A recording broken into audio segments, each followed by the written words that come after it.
నమస్తే శశికాంత్ రెడ్డి గారు.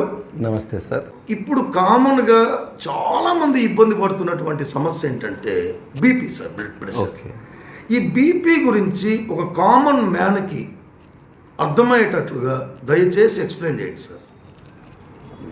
BP means జనరల్గా హై బ్లడ్ ప్రెషర్. నార్మల్గా దేవుడు ఎలా మన బాడీకి ఎలా డిజైన్ చేసింటారంటే 120/80 బ్లడ్ ప్రెషర్ ఉంటుంది.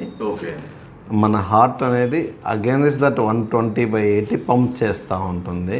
కానీ ఈ మధ్యకాలంలో మనం యంగ్ జనరేషన్ చూస్తే బీపీ చూస్తే 140, 150, 180 ఉంటుంది. అది యూజువల్గా కామన్ రీజన్స్ ఏమంటే over weight, family history, high salt intake, lack of exercise, ఇవి కామన్ రీజన్స్ అన్నమాట. ఈ హై బ్లడ్ ప్రెషర్ ఉన్నప్పుడు మన హార్ట్ యొక్క it has to pump against very high blood pressure. So దానివల్ల ఏమవుతుందంటే హార్ట్ యొక్క లైఫ్ జీవితం తగ్గిపోతుంది, అది ఎక్కువ పని చేయాల్సి వస్తుంది. సో దాని ఎక్కువ 120/80కి అగెనెస్ట్గా పంప్ చేస్తుంది. 160/80కి పంప్ చేయాలంటే number of years of survival, machine యొక్క సర్వైవల్ తగ్గిపోతుంది.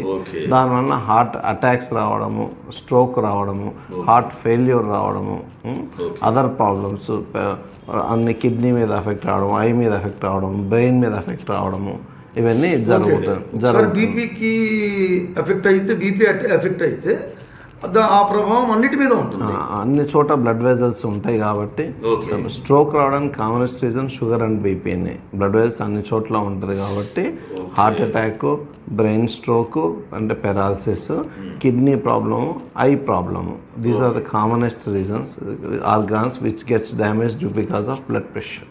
ఓకే సార్, యాక్చువల్గా ఇది వరకు అంటే నా యంగేజ్లో ఉన్నప్పుడు నేను వింటూ ఉండేవాడిని బీపీ అనేది జస్ట్ ఒక 40 ఇయర్స్ ఎబో, 50 ఇయర్స్ ఎబో ఉన్న వాళ్ళకే వస్తుంది అని.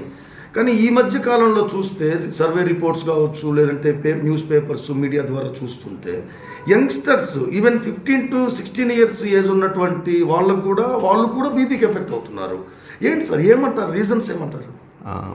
ఆఫ్టర్ 30 ఇయర్స్ బీపీ అనేది వెరీ వెరీ వెరీ కామన్ అయిపోయింది. ఈవెన్ నేను మెడిసిన్ చేసేటప్పుడు కానీ, ఎంబీబీఎస్ ఎండీ చేసేటప్పుడు కానీ 50 ఏళ్ళు 60 ఏళ్ళు పై వాళ్ళనే చూసేవాడిని.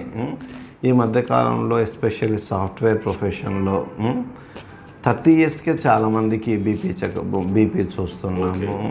Main reason once again obesity, lack of exercise, night US timings అంటారు, నైట్ డ్యూటీ. యుఎస్ టైమింగ్ మన వాళ్ళు ఇక్కడ పని చేస్తుంటారు, దానివల్ల బాడీ యొక్క సర్కేడియన్ రిథమ్ మారుతుంది.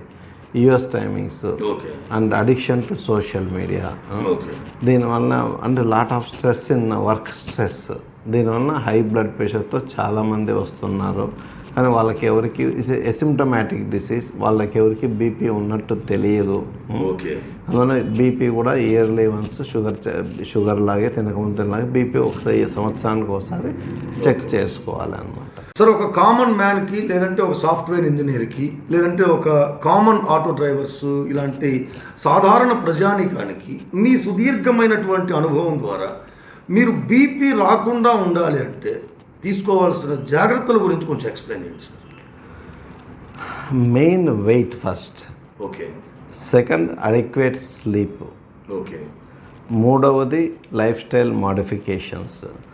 నాలుగవది హై సాల్ట్ ఉండే పిజ్జాస్, బర్గర్స్, జంక్ ఫుడ్, వీటిలో వెరీ హై సాల్ట్ బాగా తగ్గించాలి.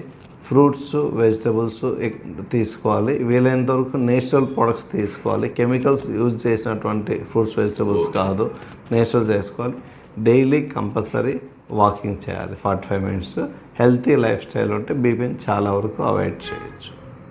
Okay sir, thank you sir, thank you very much. Okay, thanks.